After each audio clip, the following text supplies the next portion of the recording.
નમસ્કાર મિત્રો, આજે મારે પોલીસ ડે અને વિશે થોડુંક કહેવું છે. શું કામ પોલીસ ડે ઠરાવ કરવામાં આવ્યો એનું ટૂંકમાં. ને આજની તારીખ છે ને બરાબર 2 એપ્રિલ યાની કે 2 તારીખ 4થો મહિનો અને 2026 અને રાત્રે 8:07 થઈ છે અને હનુમાન જયંતિ છે. મને એટલી સાંભળે ને ત્યાં સુધી આ પોલીસ ડે ઠરાવ શા માટે કરવામાં આવ્યો. મિત્રો, તમે જાણો છો આ દેશમાં પોલીસને વિભાગનું જે માન સન્માન જળવાઈ રહે એવો અમારો મુખ્ય ધ્યેય છે. એમાં પછી મહિલા પોલીસ હોય તોય ઠીક, પછી પુરુષ પોલીસ હોય તોય ઠીક. અમને આજની તારીખ 4થો મહિનો અને 2026 અને 8:07 ટાઈમ થઈ છે, રાતનો ટાઈમ છે, હનુમાન જયંતિ છે.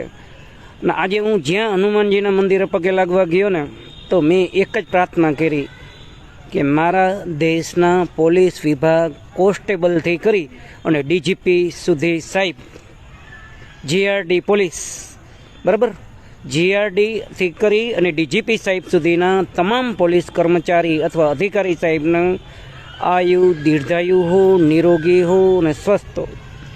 પાછળ વિઝન જણાવતા અમે બાળપણથી કરીને ઓડા મોટા થયા, અમારે ગમે ત્યારે જરૂર પડી અથવા જે સ્થિતિમાં જરૂર પડી અમને સ્થાનિકથી કરી અને રાજ્ય પોલીસ સુધી મદદગાર બન્યા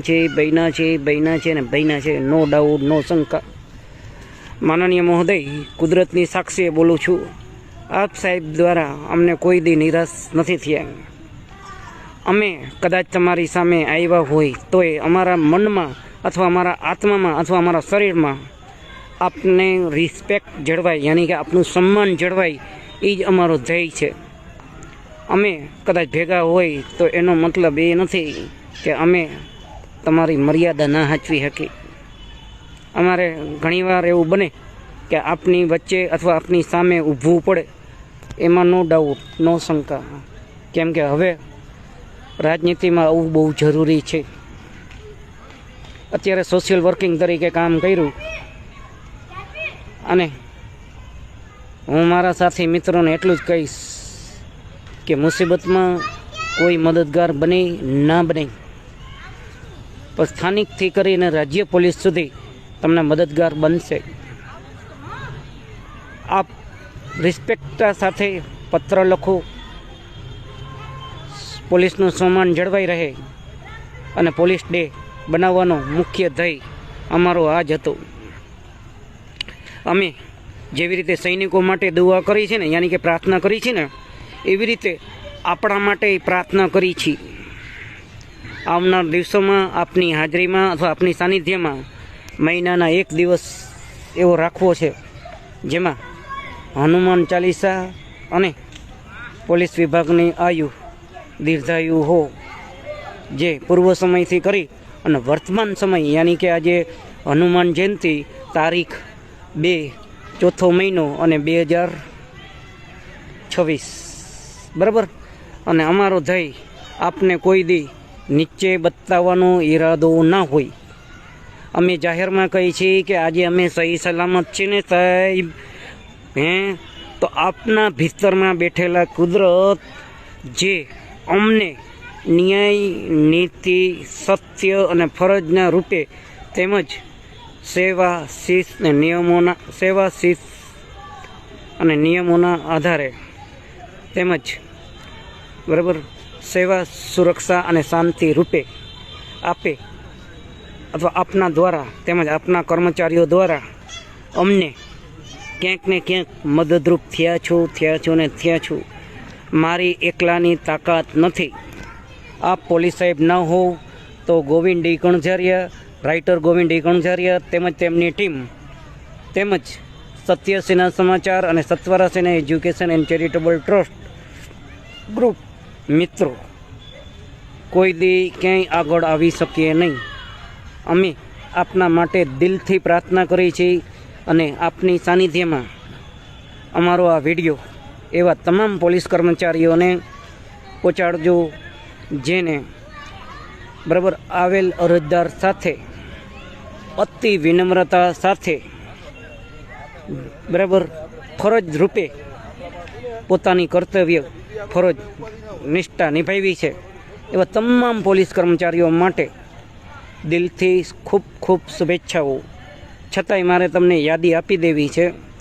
અમે નાના હતા ને બાળપણમાં, ત્યારે અમારા ભાઈઓ કુટુંબમાં અથવા પાડોશમાં કોઈ મોટા કદાવર અથવા વિલન ગુંડા જેવા લોકો, જ્યારે અમે બાળપણમાં જે એસએનડીટી પોલીસ સ્ટેશન કહેવાય છે અહીંયા બરાબર અમે ફરિયાદ દાખલ કરવા જતા, બાપુજી ભેગા હતા, બાપુજીને માથામાં લાગી જતું. ત્યારના એ સમયમાં એ ગુંડાઓને મારીને ધોઈ નાખતા અથવા રાબેતા મુજબની ફરિયાદો થતી અને માફી મગાવડાવતા.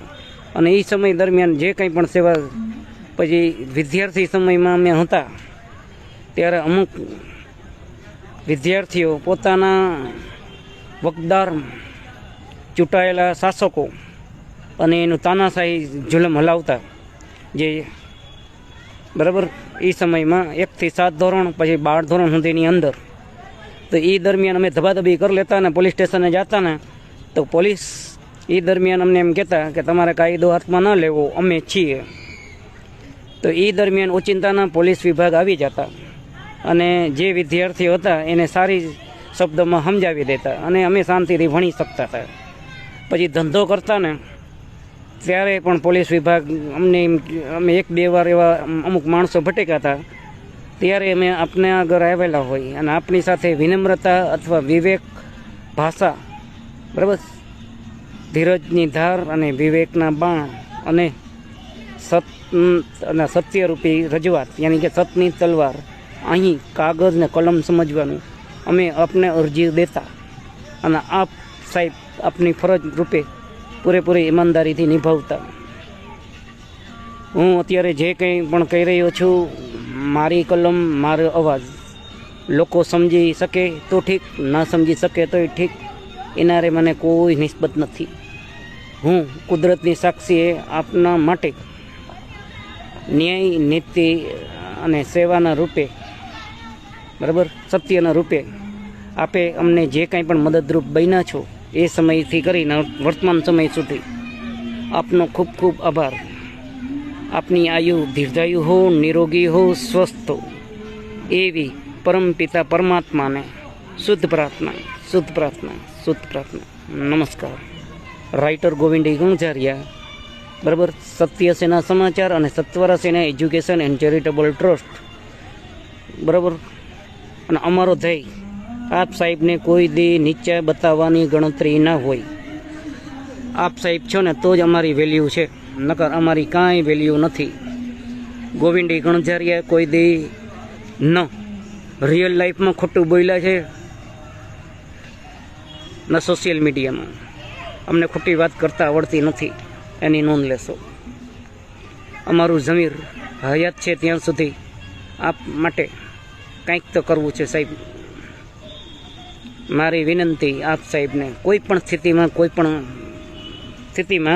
કોઈ પણ સંજોગોમાં આપ એવું કોઈ કદમ ના ઉપાડતા બરાબર, મતલબ આપઘાત કરી ના લેતા.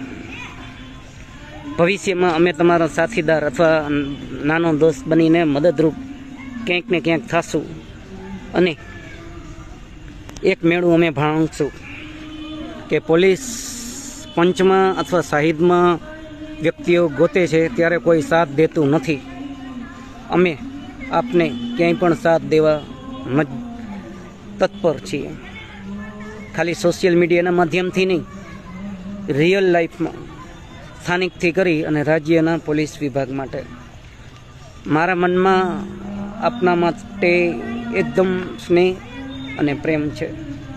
એવું નથી કે આ ભારતીય જનતા પાર્ટી, કોંગ્રેસ, આમ આદમી પાર્ટી કે XYZ ગમે એ પાર્ટી હોય, મારા માટે તમે છો અને છો. મારા માટે એટલે મતલબ સત્ય સેના સમાચાર, સત્વરા સેના એજ્યુકેશન એન્ડ ચેરિટેબલ ટ્રસ્ટ નાગરિક તરીકે, જાગૃત નાગરિક તરીકે તમે મને ક્યાંક ને ક્યાંક મદદરૂપ બન્યા છો.